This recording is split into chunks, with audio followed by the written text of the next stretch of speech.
Hello, and you're listening to the Aficionerdo podcast. I'm Elaine Eightbytes. And I'm David Moulton. And welcome. So, how are you? I have been doing pretty good. How have you been doing, Elaine? There's just all this moment like, introduction. What? Nerding out. Yeah, have you been nerding out? Because I feel like you haven't. Oh, what are in the what? I thought I heard something on the street. Somebody was like, Elaine hasn't really been nerding out lately. And I was like, I don't know, I'm going to check on that. They haven't looked at my Twitter feed, which only consists of one thing right now. The answer is yes. It has been a busy 3 weeks. So we were going to wait 2 weeks and then somehow our scheduling got off. But now we're going to every 2 weeks. That's the plan anyway. So it's almost 2 weeks, 3 weeks, 2 weeks, an extra week. Put in an extra week in there. And so my friends roped me into this game called Warframe, which is a first-person shooter sort of deal. Except for, I guess you're in the third person. That's wrong. It's a third-person shooter. Yeah. First person, third person. I don't know. What do you call it when you run around in an SPF? I mean, it is a first-person shooter. No, it's a third-person shooter. Because first person, you would be right behind the gun. But sometimes, well, you can't always be behind the... Okay. So, those who haven't heard of this game, it is a free-to-play battling space ninja game. And you just go through and you kill your enemies, and it's also some elements of this game which is becoming more increasingly common, especially in the independent gaming market, that they want people to play their game, so they rely on people sharing their game as opposed to advertising.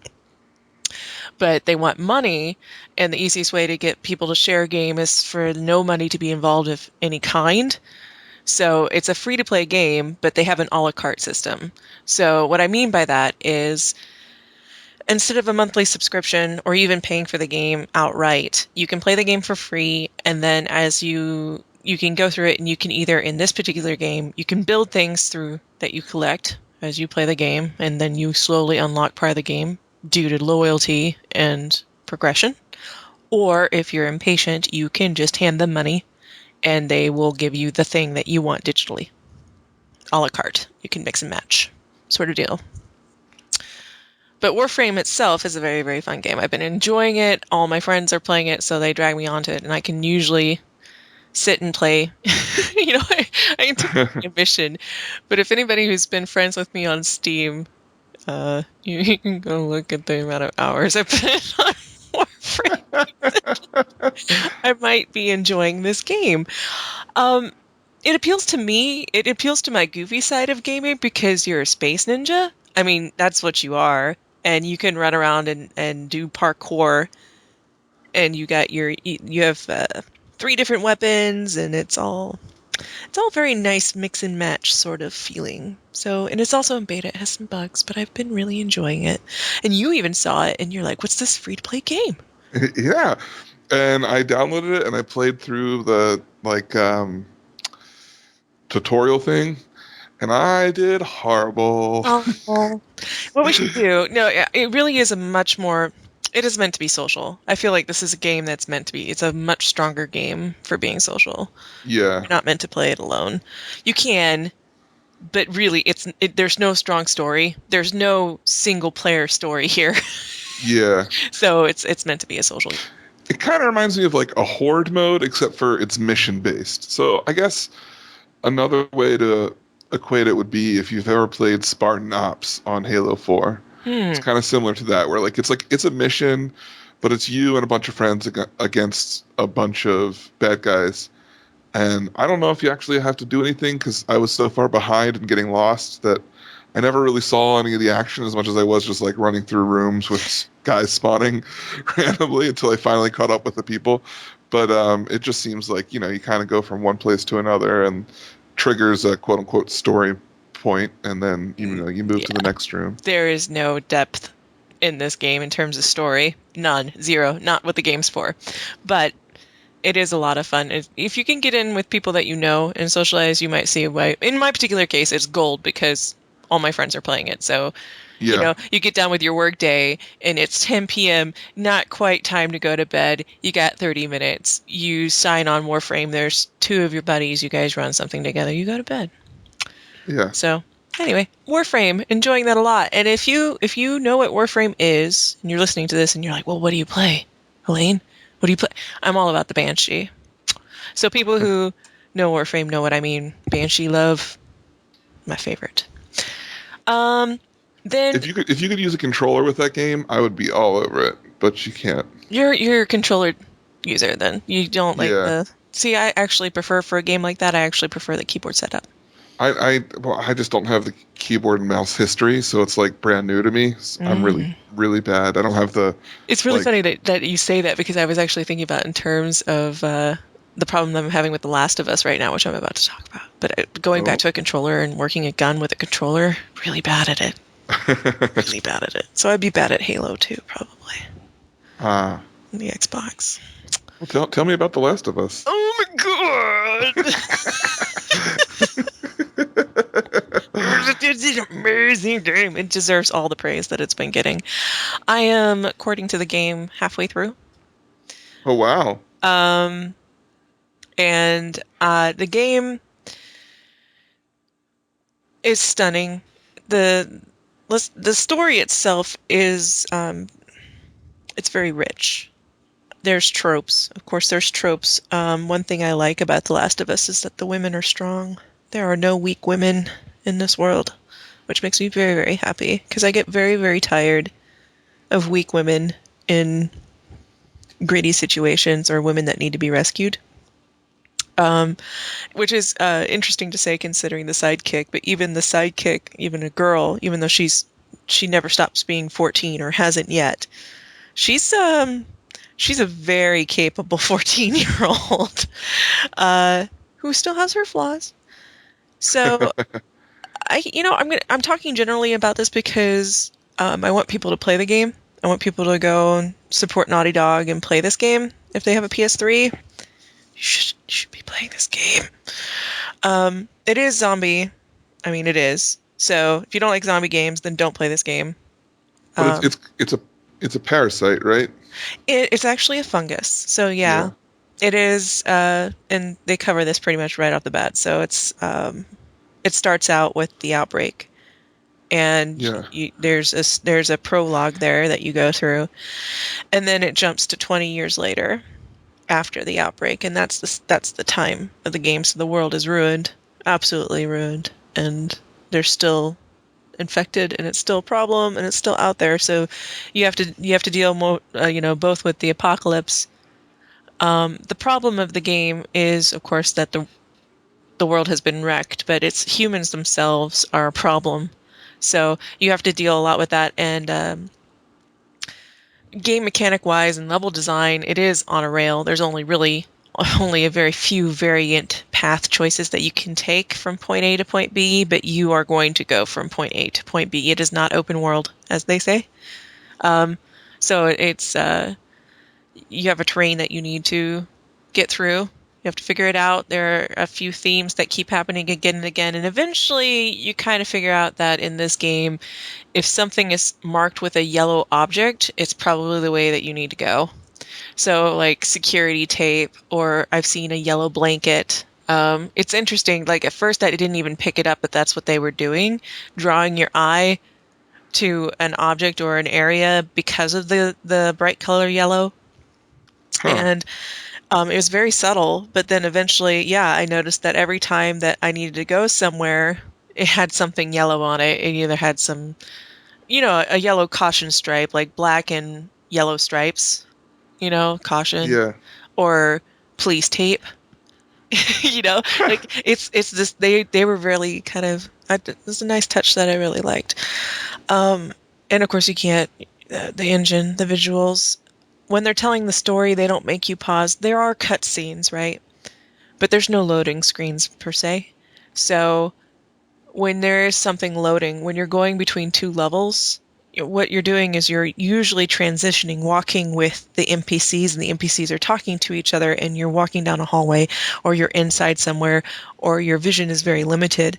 But they deliver it in such an organic way that you're not really aware that you're essentially walking through a loading screen. It's seamless. So A++, and I can't wait to finish it. I love you guys so much because I'm over here talking on Aficionerdo instead of playing The Last of Us right now. No, I can't wait to finish it. Really, really good story. Well, if you're like me and you're not going to buy a PS3 and so you can't play this, Kim from the Yogscast, one of the newest members, is doing a playthrough of this. Mm-hmm. And I've watched I intend to watch most of it. I mean, if not all of it, but I've seen the prologue, and it, like, I don't remember the last, like, horror movie, let alone a game, where the zombie, like, beginning part of the story had me as, like, Unnerving, isn't it? unnerved, or Completely as, unnerved. And yeah, I think they achieved part of that is because they really plug into things that in games, all games, companies, the big ones, they're doing this now where they they take the actors and they put them in the special suit with the dots, basically. And then they're like, we're going to record you acting this motion, right? And then we're going to get the plot reference for your body language. And if you go back and you watch that prologue again, just watch her body language, and that body language translates and tells us, his too, Joel's as well, translates to us a lot of the things, a lot of the tension, a lot of the stuff going yeah, on. So yeah. So far, from what I've seen, um, the story looked pretty amazing. So it is amazing, and I that know. prologue punches you in the gut. I know. I just wish somebody had been excited about it to tell me about it beforehand. Oh yeah, man. Jeez. This game, it came out of nowhere, right? It's not like there's been nobody around you pontificating about the release of this game or anything like that Forever. forever in a day.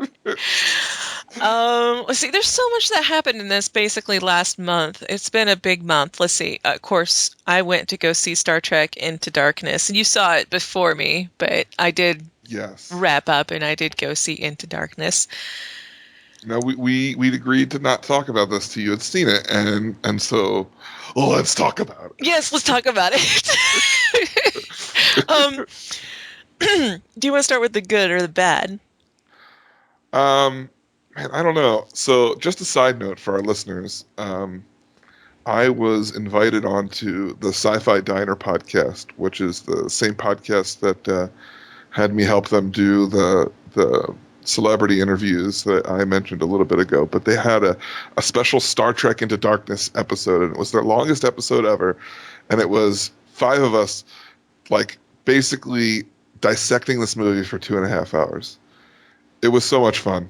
Yeah, this is a great movie to talk about. I think there's a Yeah. lot, either both good and bad, but So I feel like I've heard a lot, but I want to hear what you have to say. So you go ahead and start with whatever you want. I will say that I have not listened to that yet. So everything that I'm saying is not a reflection of what I heard there, but you're going to probably hear similar things because I know that my thoughts here, I am not alone. I'll start with the good. I felt the visuals were very strong. I enjoyed the cinematography of this movie very much, and I knew I would. Um, there was, a lot of lens flare, but we kind of joked about the lens flare in the past. Yeah. I'll start with another positive. I really liked the turnaround. I liked the flip. I liked the fact that they went there. I enjoyed Khan for who he was and how he was portrayed. And overall, I felt like it was very actiony, very good. The one-liners were great. The chemistry between Kirk and Spock was excellent. The chemistry between Spock and Uhura, excellent. Like, those moments were really good moments. The one-liners, I mean, I was giggly. There were things that I especially like it when Spock gets, I don't know, sassy in his Spock way. Spock sass, I guess you can say, because he's being 100% legitimately serious, but then there's this other part of you that's like, oh, he knows he's being sassy. He knows, like, so Yeah. he's just, or when You know, when human is getting upset and he gets all Vulcan on them and he's like, "Oh, look at you being all human and I'm going to be all Vulcan at you." And I love those moments. Which of course the theme about him maybe being a little bit more human, you know, maybe he should be a little bit more human. He's half human. So, I loved all of that. Uh, Now I'm going to talk about the stuff that I didn't love. Uh, there's absolutely no sense at all why Khan would go to Kronos. None. None. There's no justification for that. Like, if he needed to get all his people back and all that stuff, why would he send himself to a place that he knew that the admiral wanted to blow up and start a war, and that he would likely? I mean, there's very little justification. It's actually the biggest plot hole of the movie is why did he teleport himself across the galaxy to Well, no, I thought Kronos? that it was part of his plan because he hid his people in the torpedoes, so he wanted them to come out there to shoot at him No, they would have died. That's why he surrendered. with the torpedoes. That's why he surrendered. It's Yeah, like, how but many torpedoes do you have? 72. I surrender immediately. I think that was part of his plan, though. You think that he was such an evil mastermind that at that point, because I think we're. I thought his plan was to get a hold of the ship that he designed, which I get, but I don't know if he needed to go to Kronos for that. It just feels like a big plot hole to me. Yeah, yeah. I see what you're saying. I think we're supposed to believe that it was part of his plan to get somebody out there with the missiles. He wanted his And people, that's true, but the man is extremely intelligent. So I feel like he could have had a better plan than Kronos, but we went to Kronos because, Klingons. Because yeah, Klingons, but and they were. yeah. Um, and then the other plot hole, this one bothered me a lot more than the Kronos one, which was just more like a plot point. Like, here we go on rails, to Kronos. Um, the plot hole, the one that I fell right into in the middle of the movie and actually took me probably 2 to 3 minutes to get over before I could concentrate on the movie again, um, was when Scotty was given the address by Kirk to go near Jupiter. And Scotty flies over, and what does he find? He finds a secret military establishment, which he then flies over as casual as you please. He flies casual, right?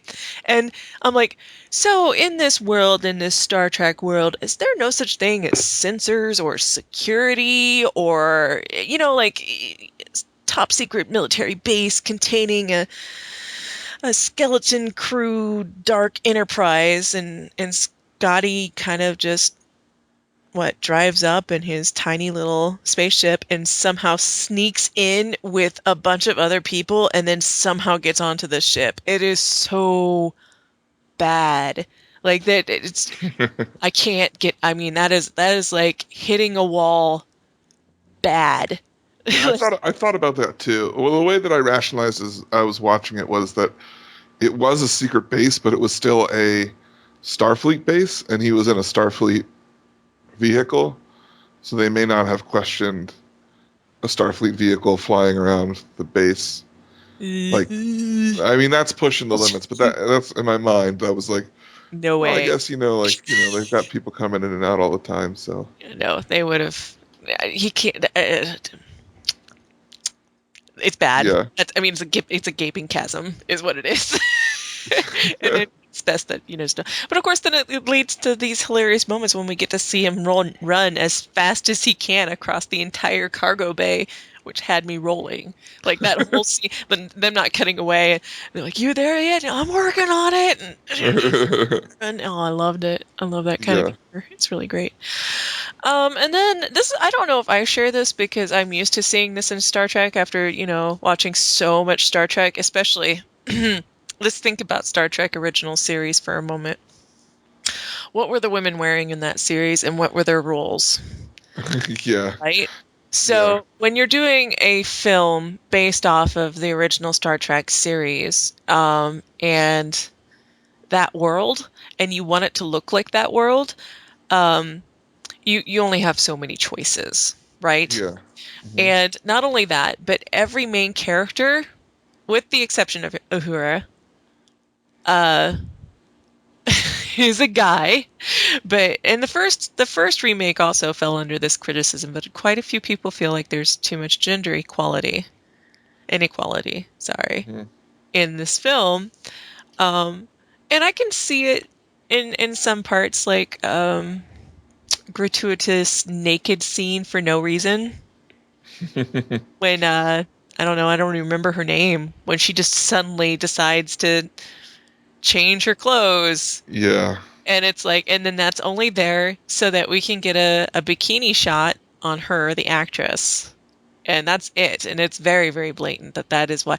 But, um, I mean, I kind of want to look at these same people and go, well, is that a problem with the movie or is that a problem with the industry? You know, like, are you kind of, because it is, it's actually a comment on our culture as a whole.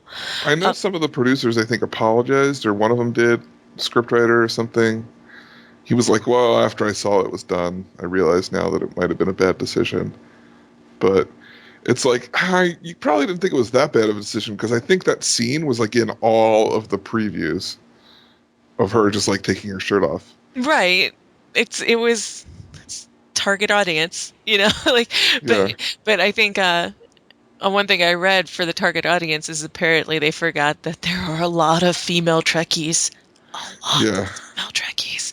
And it's not, and maybe they were off on their demographic just a little bit. Um, but even then, they still would have put it in there. I mean, it is an action film. How many action films have this sort of thing in it? So they're not really doing anything too shocking. But also, people are upset that the one time a woman was doing something, it was either interrupted or messed up. I didn't notice that, but I guess it's probably. Well, no, because what's her face saves McCoy, Uh, yeah. I guess she does it well, while he's hitting on her. Um, which was but hilarious. right.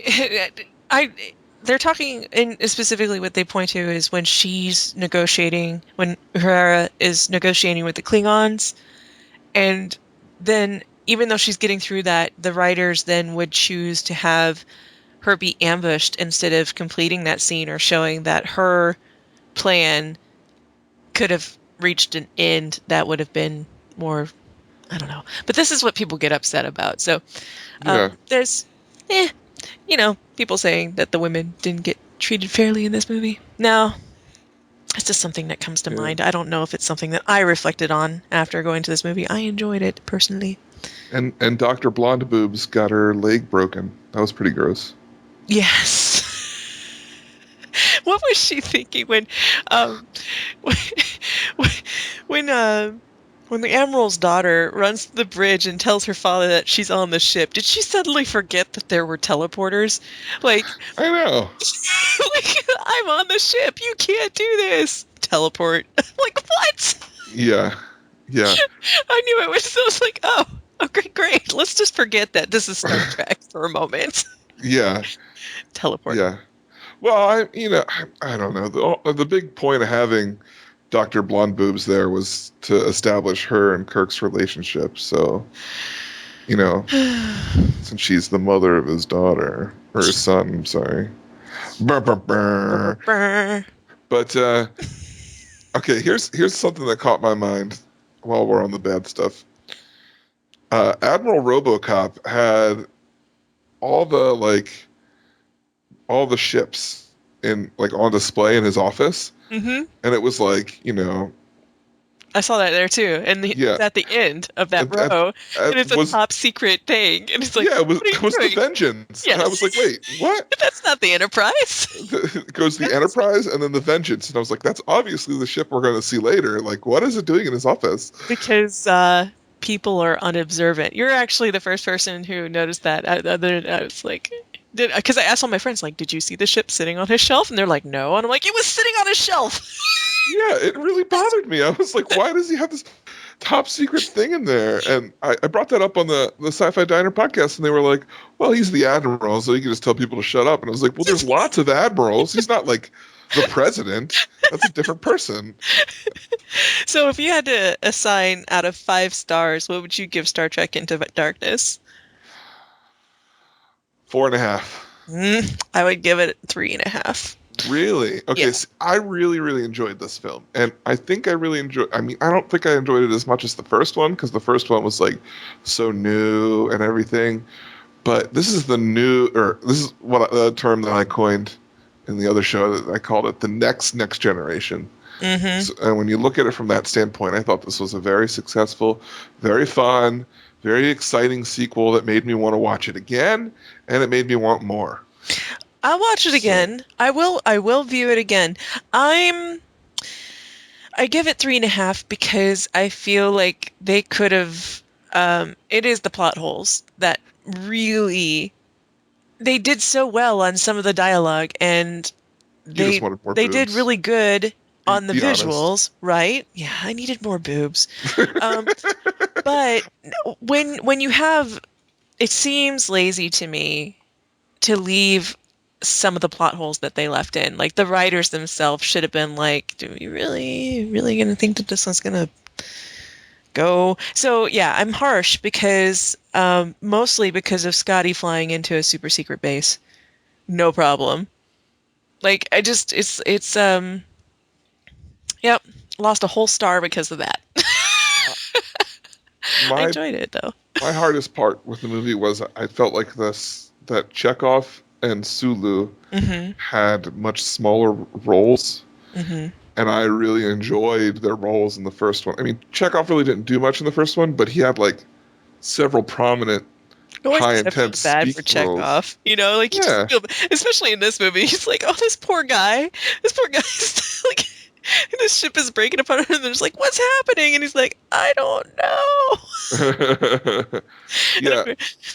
Yeah, good I love lines. Yeah. I love the red coat jokes Yes, they were throughout in it. there It's like, again. need you to put this red shirt on, and they were like, just like the pause of his face when he told him that. Um, and what did you think of the Wrath of Khan like intermix into it? Uh, I honestly I didn't have a problem with it. I know that other people have, but honestly, I thought it went well for the state, for the way the movie was and everything like that. I really enjoyed that part. That didn't bother me in the least. Yeah, it didn't bother me. And I will even say this: it surprised me. Mm. And now I know what you're thinking. Like, well, not surprised me as in because like as soon as you start to watch the movie, like it becomes very evident that it's Khan if you know anything about Khan. Hmm. Like within a couple of minutes, you're like, oh, I okay. think we Well, even said that it was Khan even from just the trailer. yeah, Which that goes back to when we first watched the trailer that was released overseas, and we're like, oh, look at that interesting last scene that they left out of the American audience. yeah, Khan. yeah, It's Khan. But yeah, yeah. We talked about it, but then there were so many things where the filmmakers were saying it's not Khan. It's this guy from one of the original series that had like godlike powers, and in that same episode was Doctor Blonde Boobs in the original series, and uh, and like I was kind of going along that line. I was like, I think that like this is what they said. Like I heard it multiple times. Like it's not him, and I'm like, but it really seems like it's him. But they're gonna like, I think they're gonna twist it on us and be like, it's not Khan, it's this other guy. But then they were like, it's Khan, and I was like, all right, I'm cool with that. Like it mhm. didn't bother me. I was just like, okay, this is kind of cool because the name that he used. Oh no, I was wrong about that. Never mind. I thought the name that he used was the same name as the guy from that episode, but it's not. Mm-mm. So I totally believe that because of what happened in the first episode, they discovered Khan early, instead of later in the timeline. And something that someone said, they were like, why do they even have rank? Because no one follow like no one obeys orders. And I'm like, true, but like the fleet was destroyed, so it's basically like a fleet of very old and very young people. So because it was like all the people that were stationed on Earth, plus all the cadets that they rushed up through the ranks to make a new fleet. So overall, I really enjoyed this movie. I look forward to more. Mhm. I want to see it again. I love Star Trek. It was a very good movie. Like I said, I I, I enjoyed it for it was entertaining to me. Yes. Yeah. Let's see. What else has been going on? E3 happened. Did you know Yeah. this thing about this thing called E3? For those not in the know with E3, it's just one of the bigger conferences for video games. Um, if not the video game conference. Would you say that it is the video game conference? You know, it's like Yeah. it's the one that everybody looks to every year. Um, so this is a big year for E3. We've had some kind of years, especially the last two. It feels like have been very just waiting for the next gen war because it's been ramping back up for the last 3 years. So, over the course of this previous year, we've had a lot of hints. We've seen some news roll out about certain systems and certain policies on these certain systems, and there's just all the new hotness. And so, with E3 having come and gone, a few things have been said, more than a few things have been said on the internet. To sum it up, and I think I could sum this up pretty quickly. Um, Sony hit it out of the park. Everybody really super excited about the PS4. And Microsoft debacled. And people are not excited about the Xbox One, or as excited. Um, Even though I'm sure there's still plenty of people who are going to be buying an Xbox One.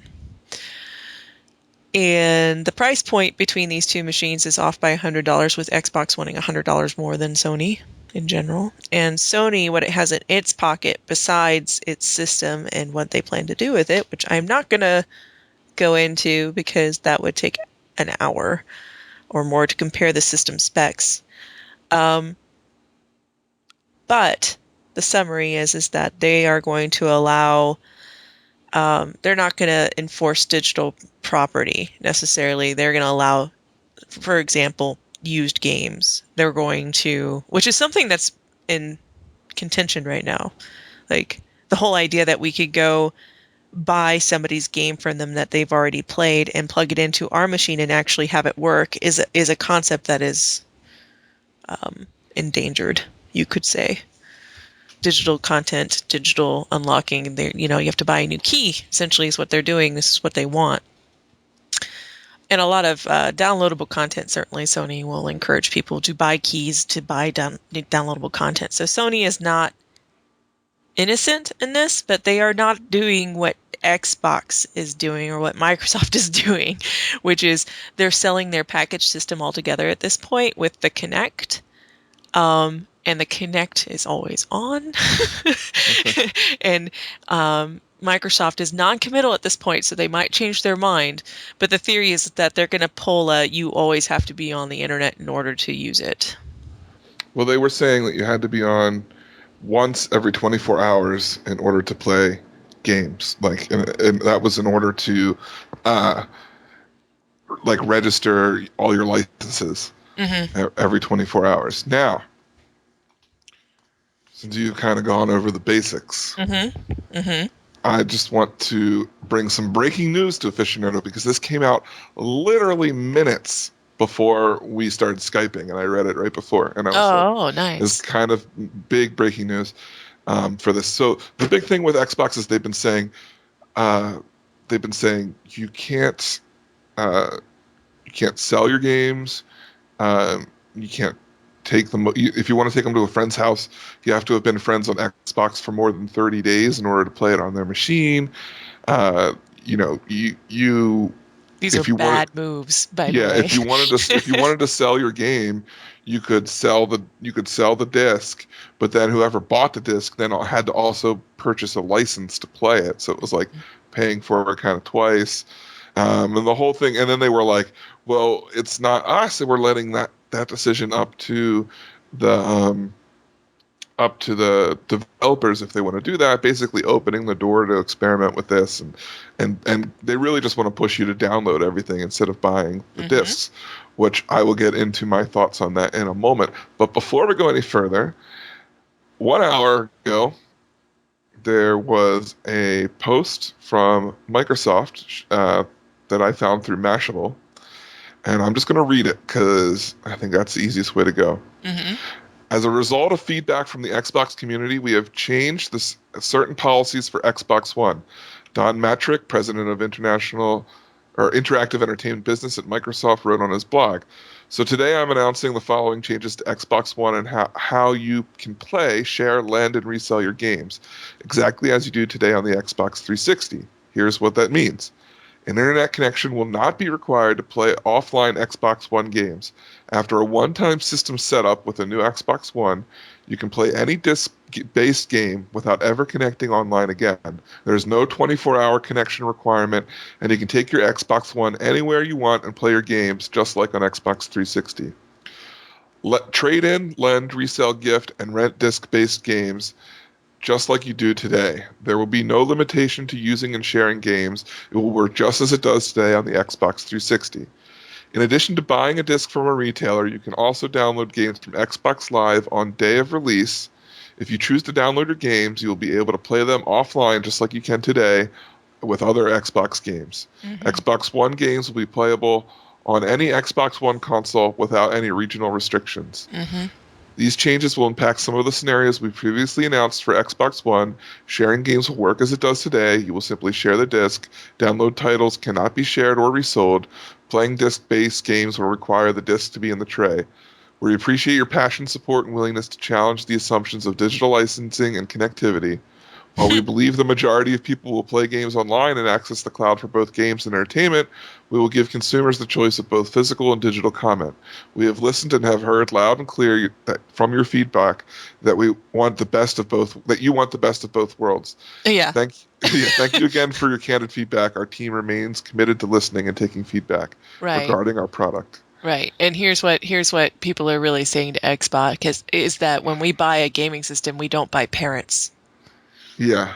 And that's what they're doing, is that they're trying to control their consumers to the point of parenting, almost. Like, no, you may not take your game over to your friend's house. So, yeah. So that whole release is which I've wondered. I didn't think that Microsoft could, at this point, continue and not pull their cookie out of the fire, so to speak, because it is a rash of poor decisions that they were making before this point in time. So they might be working towards a reasonable solution or a reasonable market for what consumers today demand of their providers.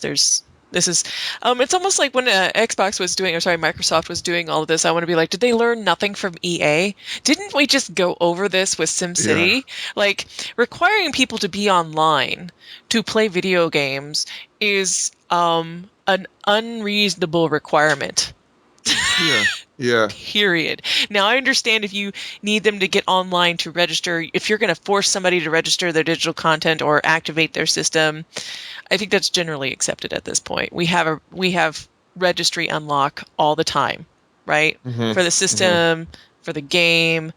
Okay. But online all the time, a little too much Big Brother there. It's actually a problem that I kind of run into with Steam sometimes, that Steam wants to run while I'm playing my games. I can't play my game that I bought without Steam running in the background. Steam will, and that's the way that Steam is set up. So that's something that I choose to partake in with Steam. And it is the biggest drawback of Steam is that Steam is kind of a little bit Big Brother there. Even though you can ghost yourself, and if I really didn't want to show up online, I wouldn't.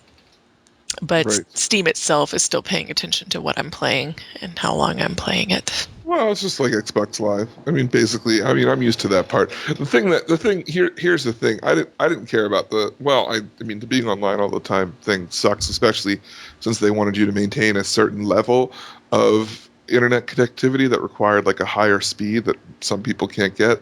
I thought that was dumb. Mm-hmm. But with that saying, remove that. My concentration was more on the DRM. Digital rights media, or DMR, digital media rights,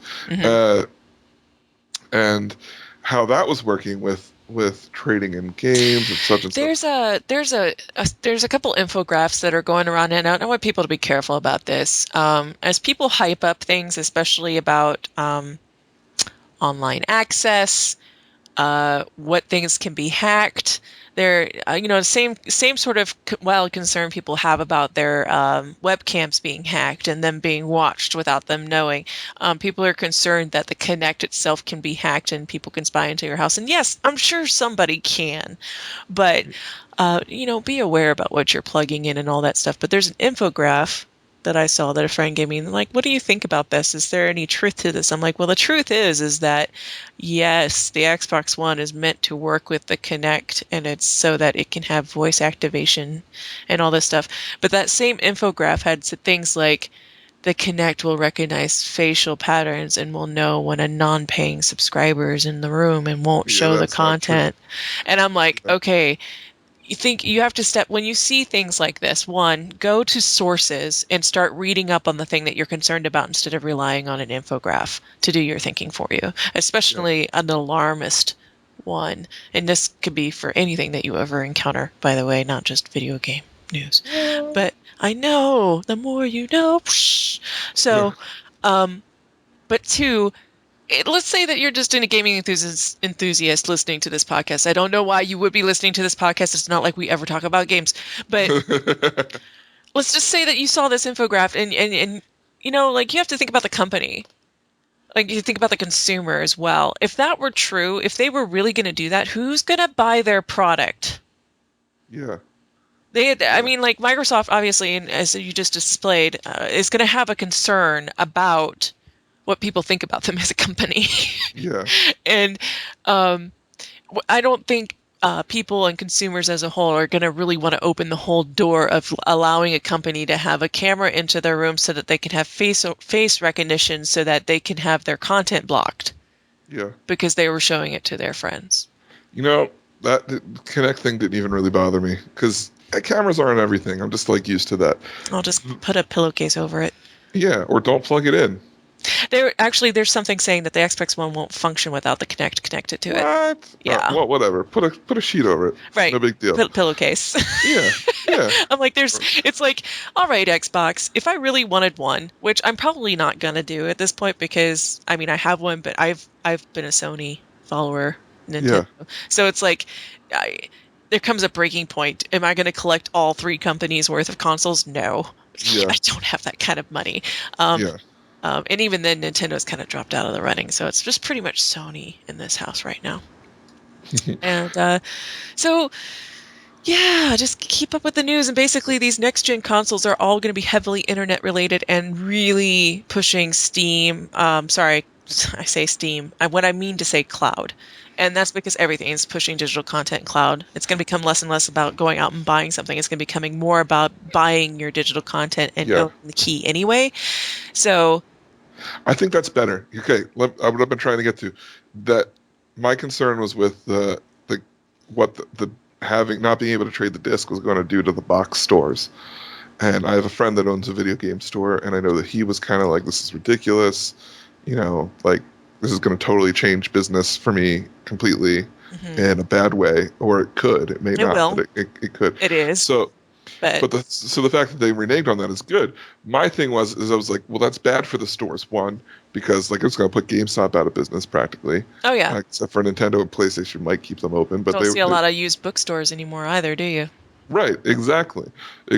So I was like, well, that sucks because even though I don't buy a lot of games or whatever, like I enjoy going in there and I like seeing like the game related stuff when I have Hmm. time. Hmm. So I was like, that's kind of a bummer. But then on the other hand, I'm like, holy crap, Steam is awesome. Yeah. Like, you realize how much cheaper games are, like computer games Hmm. are so cheap, and like new stuff is so easily and readily available. I was like, there's no people like, oh no, blah blah blah the game and they can't trade it. And this is like, Hmm. so what? You're not gonna be paying $60 for a video game anymore. Yeah. Like, give it a couple years, you'll be paying. They'll run sales where the $60 game is like $10 for 3 days. Hmm. Like that's the time for you to jump on and get that game because there's not. I mean, it's just a file on a server. There's no cost after that point. Like Hmm. they don't have to pay for the They discs. only That's care about selling access, and yeah, when it becomes about that, it will make the market better. Yes, it's. yeah, I agree with what you're saying. We need when you take the distribution out of it and you turn it into more of a digital distribution, the market is really going to open up. Um, getting there is going to be. There's a Really cool. drawback to that, though. Yeah. And the It- drawback is its longevity, yeah. access to Well, your library, and the fact that later on in 10 years, you're not going to be able to retroactively go back and collect these games unless the companies themselves are really diligent about updating their right. Right. so it's not like what I'm basically saying is retro gamers are out. Like Yeah. there's going to be no going out and finding a Nintendo that still works and then getting your old cartridges and being able to retro collect. That's going to go to the wayside, but I don't necessarily know how true that thought is. If there's always going to be people who are passionate about history and collecting things, so I guess I might be the only one here concerned about that. But yes, I fully approve of digital distribution. I think it's the way to go. And I do lament that we're going to lose our video game store experience, just like we lost our arcades and just like we're losing our bookstores. These things are going away and they're going to continue to deplete. And then eventually, maybe something in the middle will come back around and more digital cafes will happen. Hmm. Or community areas where we go and we do this stuff anyway. Where we like if we really just want to go around and be around each other, we will.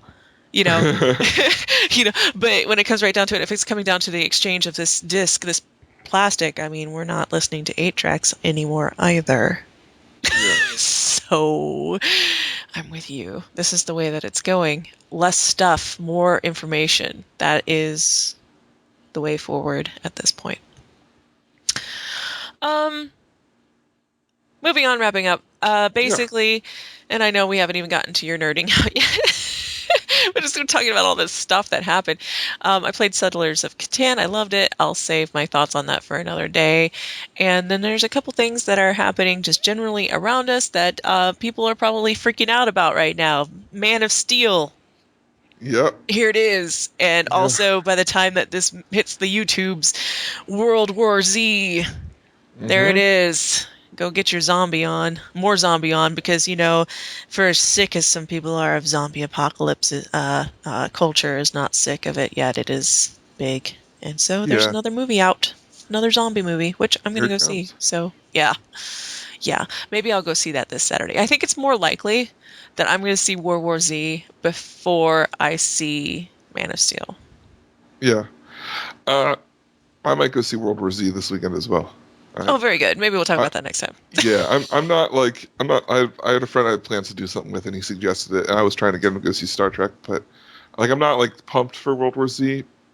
I think the book sounds much more intriguing than the movie looks. Hmm. So that part is like, I wonder how they're going to do this, but yeah. And let's see. I guess in terms of the only last thing I should mention is one of the most nerdy things I could ever do is I actually went back to school.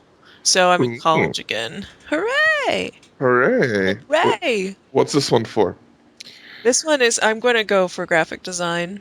Oh, That I can actually tell somebody that I got a degree in it so that they trust me in order to design their stuff, which is one of the weird things about design that at least with graphic design, and this is what most people who want to hire for that position for whatever reason really want to see you have a degree in it. Um, yeah, which so a portfolio won't help me. um, it's just one of those odd turnaround things. So if I'm going to help people design their advertisements or their pamphlets, they want to see that I have graphic design. That's that. So, hooray! Hey, I know that you've been nerding out because you talked about almost everything that I talked about, but what is the difference of your nerding out over the last 3 weeks versus what I've been nerding about, even though there's some obvious similarities in what we spent yeah, our time doing? yeah. I will skip over the repeats, with the exception of Man of Steel. I saw it and I enjoyed the movie. I had a lot of fun, and I walked out thinking that was a good movie. I did not walk out excited, and I did not walk out thinking can't wait for more. I just walked out going, yeah, it's cool. All right then. Yeah, it was fun. I do think that there's a sub category of things to talk about. I forget. Did you see Iron Man 3? I did. Okay. So at some point we should talk about whether or not it's now or not. But superheroes are killing their villains now. Like Hmm. like it's like a line that is very subtly crossed in Iron Man 3 where he blows a hole through the guy's chest and he's like come back from that. So it's like, okay, so he beat, and then they kill the main bad guy after, like, what, she smashes him or something. I can't remember. Uh, but in Man of Steel, Superman kills, and it's just kind of like, it didn't bother me at the time, but then I heard other people talking about it, and I was like, I always thought Superman killed. I mean, I always assumed that he's so powerful he can't help but kill some people. You know what I mean? Like, it's just bound to happen. Like the big bad guys, like, and he supposedly killed Doomsday, so didn't really strike me that it's that big of a deal. But he like blatantly kills someone in this movie, and I don't want to spoil who or how, but since you haven't seen it yet, but once you've seen it, we can discuss what you thought of that scene. Definitely will. So I saw the movie After Earth, And? and it's just one of those like weird. I think I don't know if I want to call it a guilty pleasure or not, because I liked the movie, but at the same time, it's not really that good of a movie. Oh, okay. I, I was Like, like, we can't get glowing reviews for everything. yeah. Like M. Night Shyamalan, I was like, it's him, but he didn't write it. Will Smith wrote it. Oh, So poor Will Smith. yeah, yeah. And so that's what I think was some of the redeeming qualities. All throughout it, I was like, okay, I'm enjoying this. It's not good. It's not great, but I like the actors. I like the environment. Um, there were a couple things that I didn't think that were necessary. For one, and this is basically such a simple movie, I don't really care if I spoil it for anyone. So, the premise is they're stuck on Earth, and Earth has evolved to like kill To humans. kill humans, yep. Yeah, they crashed on Earth. What they don't say in the trailers, and what is absolutely not needed to make this an entertaining movie, is that they were also transporting this deadly alien. And so there's also this deadly alien creature out in the wilderness hunting Jaden Smith's character as So well. in the trailers, you think it's Earth going after him all the time, but really, if you went back and watched that trailer, you'll be like, oh, that was the alien. No, it is Earth after him the whole time. It's just there's also another plot of this alien. Like they're like, is it there? Is it there? And then at the end of the movie, of course, they're like, hey, it's here! Oh my god! Because yeah, you as a viewer see it happening. Like you see Will Smith kind of tracking it and kind of seeing that there's evidence that it's around, but it doesn't actually like attack or anything towards the end of the movie. And the whole thing is with these aliens is they can only see by smell, and they smell fear. And the whole premise is, when we watch the trailer, there's that great line about, like fear, fear is not real, danger is real. Fear is the mind killer? Basically, fear is the mind killer. Yeah, basically, awesome Dune reference. So that line I know is my audience. that line is so great in the trailer, and then it turns out that that's like their mantra, that they had to learn to be without fears, what they call ghosting, so that these creatures can't see them if they don't have any fear. And it's kind of like that would have been okay in its own thing, and the alien thing, but the fact that they're on Earth, like, it just, I don't know. Much. Too many layers. So the big thing that really turned me off to this movie, that really keeps me from being like, okay, yeah, this is like, you should watch it. The guy has this freaking awesome, like, they call it a cutlass, but it looks like a piece of bamboo. And he, like, depending on how you rub your fingers on it, like the sides, like, shoot out blades in different, like they can be hooks, or they can be long spears, or it can be like a staff, or, like all these different, or it can like shoot like arrows out of it, like all these different things can happen to it, right? He's got this with him the whole time. And it's just like, oh, this is the best thing, best weapon. It's really cool whenever he uses it, blah, blah, blah. Like he's a trained soldier or whatever. There's a scene, he puts his backpack down, and right next to the backpack, he lays the cutlass, and he's looking through his backpack at his stuff. Then he decides to build a raft. Then there's a scene cut, and he's getting onto the raft, and he doesn't have the cutlass anymore. Dope. And then, yeah. And then, like, they make a big deal about how he doesn't have it and how he has to find another one. And it's like, well, what happened to it? Like, you telling me that this trained guy who's been using this thing, like, every 5 minutes just sat it down and forgot it? Yes. Because, he can also probably fly into a top secret military expansion and not be caught at the same time. He forgot his cutlass, okay? Okay? Okay, fine, I'm sorry. No, I agree. That would be irritating. That's That really irritating. it really took me out. Like I stopped. I turned to my friend. There wasn't many people. I was like, "What happened to his sword?" Like really, I never like act that dickish, but in a movie theater. But I was pissed off. I would be mad. And nobody, everyone else was like, "I don't know." Uh, Moving on, I connected with my good friend Max, and we've been playing some Halo 4. hmm So that's been a lot of fun because to me, gaming is all about like community and doing it with somebody else, and having somebody to play the game with is a lot of fun. So Changes everything. yeah, we've been Absolutely. having Yeah. yeah, yeah, and he feels the same way. So it's like we've been playing a little bit here and there. Along with that line, they announced Halo 5. I saw the teaser trailer. It looked pretty. It didn't feel like Halo, but I love the Halo series. So You're gonna play someday when I have a gazillion dollars, I'll buy an it. Xbox One and play it. Yeah, So there you go. You're, yeah. yeah. So It's in other words, it's not going to yeah, happen. they make it almost impossible for you not to be like, because that's what Sony did that as well, but they did it with both their Final Fantasy series and Kingdom Hearts Yeah, 3, which yeah. people are freaking out about. So anyway, Speaking of which, the Wii finally got some games that looked interesting to me. They yeah. got like some Zelda stuff. Oh yeah, Nintendo. Yeah, Oh exactly. yeah, there's nothing. Nintendo games. Yeah, and Super Smash Brothers looked freaking awesome. I was like, Yes, I mean uh, you really can't go wrong with they are social games when it comes right down to it, so yeah, they're gonna be fine. Mario Kart. What is it, 10 or whatever? That looked so good too. You Games. drive upside down, Elaine, upside down.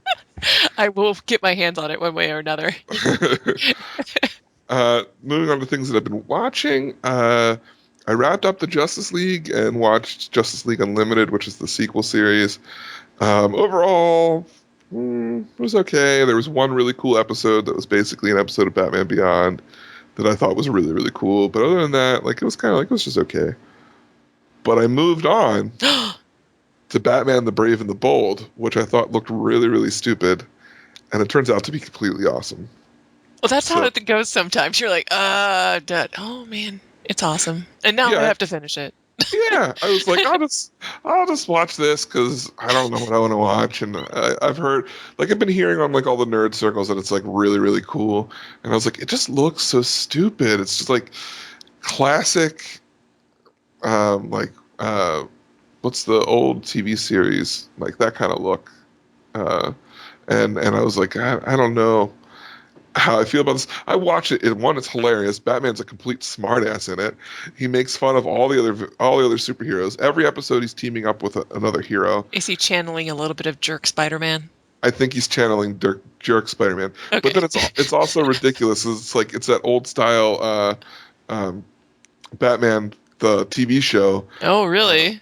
like it has that look and feel, but then his cape turns into a jetpack like instantly, and Whoa. the Batmobile turns into a mech, which is absolutely ridiculous and stupid, but it makes me laugh. So anyway, I'm enjoying that. As long as it's entertaining. Yeah, it's good. Like it's hard to sell on it, but at the same time, it's like I'm really enjoying this. This is So fun. both Justice League and Batman the Brave and the Bold are available on Netflix. Yes. Okay. To wrap up things that I've been watching, Strip Search ended last night. Oh, was it Uh, everything you wanted it to be? It was. They had a live viewing, and I was following the tweets, and like most of the contestants were there in the audience, just like regular people, and people were, showing pictures of how you could just have been randomly sitting behind them or in front of them, and they were just all there, like, because they're just regular people, who just happened Right. to be on this small time reality show that became a hit, and the girl that I was rooting for, she won. Uh, Yay! I know. I was like, yeah. Invite me to the Way to go, wedding. way to go, Kate. Yeah. Way to go, Kate. We have to say this almost every episode. Like, by the way, no. Yeah. So anyway, Elaine, since you're getting the graphic arts, you should go check out Strip Search. Series Yes, is done. It's on Netflix. Or not Netflix, YouTube. It's worth your time. The first, I will do it yeah, you right have to get after to the The first Last of Us. elimination before. Would you say you'll do it? What? Right after The Last of Us. Yeah, so never. What are you talking about? I'm halfway through. It's going to take me a few more days to get through The Last of Us, but Yeah. You should watch it. You do. I will say that the first two episodes are kind of like because they're just getting used to the whole thing. It's kind of like what, but as soon as the first elimination comes, that's when I got totally hicked, Hey, hooked. well, all right then. Yeah, things to watch that are coming up. The Desolation of Smog trailer came out. Yes, it Uh, did. Hobbits, hobbits, hobbits, elves. I think that looks really cool. It does. They did a little thing where these like teenage girls did a reaction video I to saw it, that too. and Very then cute. Very cute. yeah, and then the elves did a reaction video to the reaction video, Yes. which I thought was cute Amazingly as great. well. Yeah, Yes. Happiest fans on the planet, really. I know, Seriously. I know. And another thing is they released the Lego Movie trailer. Yeah, you showed this to me right before we started recording, and I mean, I'll say it again here. It actually gave me the same feeling of Wreck-It Ralph. Same feeling, except for it's not about video games, it's about Legos. It's Lego fandom, which is great. So, It looked cute. I mean, I'll watch it. I'm not going to rush out to see it, but it looked entertaining enough that I'll be like, okay, I'll watch this. yeah. But I liked how you were like, I don't know about this, and then a couple minutes into it, you're like, oh yeah, I'm going to see this. Yeah, because it's right up my alley. That's the kind of movie that um, I've never minded those sorts of movies. They're entertaining to me. I probably wouldn't assign them more than 4 stars either most of the time. Yeah, yeah, So I'm kind of hard on movies, but um, no, this one it looked like it was gonna feel a lot like the same sort of tongue-in-cheek humor that was found in Wreck-It Ralph while being child appropriate. yeah, yeah. I think so. It'll be fun. I saw the Star Wars one they made, and this doesn't look like that. The Star Wars one was like CG and their arms bent that didn't fit the characters, but this kind of It looks like they were trying very hard to make it look like stop motion animation while being yeah, too good to actually be stop motion animation. So, right, but which it is looks part of like the appeal. yeah. Yeah, Yeah, well, yeah, and so what I want to do with this movie is I want to know how they went about it, if it's all CG or if they've mixed and matched it, you know? yeah. That'll be So, interesting to find out. yeah. The last thing on my list is another thing that was announced just before we recorded, and that there's a new version of Munchkin coming out called Munchkin Legends. Ooh, That's based in like mythology and urban legends and stuff. I know one of the bad guys is the Slender Man, so oh, or a version of the Slender Man that I'm they sure used. they'll call it something a mockery of it, but yeah. Yeah, so I thought, oh, that sounds interesting. So, Elaine, do you have a pick for this I episode? do have a pick of the week, even though you can't see it in the bullet points there. Shh, behind the curtain stuff, nobody knows. Um, Basically, I like listening to podcasts, and I know that I shouted out in the past Critical Hit podcast, which is a D&D podcast, fourth edition, where they just take you on a campaign. Uh, the Major Spoilers crew, or the website Major Spoilers, is one that you would like a lot if you have not been there. Just go to that website and see what their content is. You would really like it. But I've been listening to the Major Spoilers podcast, and it is specifically aimed at comic books most of the time. Oh, But they also cover wider issues. Like today, I was just listening to one that went over Calvin and Hobbes and Bill Watterson as a whole. But they're a little bit like a aficionado in the way that they'll talk about relevant news. So for example, when I was listening to the podcast, the one I caught up with, when they were talking about the Justice League. Yeah. ah. Yeah. So if you like listening to us, you'll really like listening to Major Spoilers.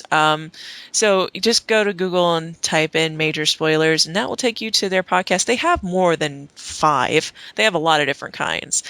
Critical Hit is their D&D variety. Major Spoilers is their comic book discussion and review. And I really like them. Even as a person who isn't so deep into the comic book hobby, they cover their stuff well enough that somebody, even layman's sort of cursory appreciation of the comic culture, which is what I would qualify myself as, I can appreciate their deeper literary, comic booky, reviewy podcast of whatever they choose to talk about. So you should go check that out. Major I Spoilers. I'm gonna have to. That sounds really interesting. So, My pick of the week, and this was difficult for me because all I wanted to talk about was Strip Search. and I was like, well, if I don't pick Strip Search again, since that was my last time, maybe I'll just pick one of the comics of the top 3 people because they're all great. And I was like, you know what? I'm going to go with something different. And by something different, I just mean a different comic. Okay. So I chose Girls with Slingshots. Um, this comic is, I don't even know how to explain it. It follows mostly a female cast. And I think the comedy is pretty good, but my attraction to this comic is the reason I found it is because several other webcomics that I follow all are mostly drawn by men, and they constantly comment on how difficult it is to draw women and make them both look attractive and realistic, like not overdone.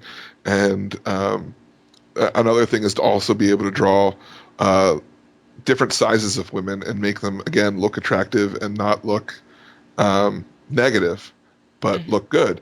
And so I decided to check this comic out, and my goodness, the art is amazing. And they're so right. Like one of the reasons I keep reading it is just because the art is so good, especially with the women. Like the women, they look great. They look real, like realistically Yeah, yeah. relatable. As I page through, there's great consistency here that for the style, everybody fits in the world very well.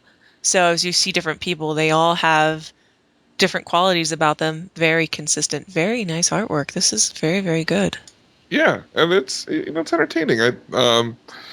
So anyway, this is actually it's done by a female. Her name is Danielle something. I can't remember what her name is, but anyway, she's really good. So that's my pick. I like your pick. It's a very good pick. Well, that's our show. Thanks for joining us here at the Aficionerdo podcast. You can always communicate with us via Twitter. I am on Twitter as 8-Bit Dame, and I believe you're DB Moulton there. Is that That is correct? correct. Yep.